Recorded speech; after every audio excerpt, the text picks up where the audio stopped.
The Champion Sports official size composite ball doesn't make it onto the list of the top balls for flag football.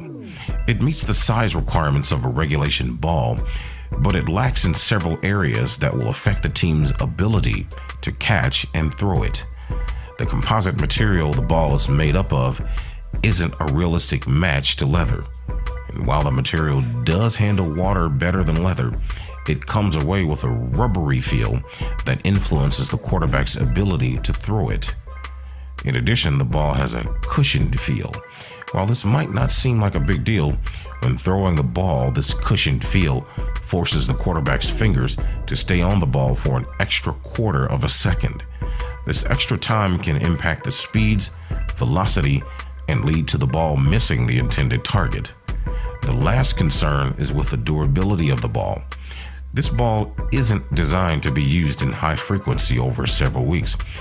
As a result, the texture will fade away and it'll be difficult to catch.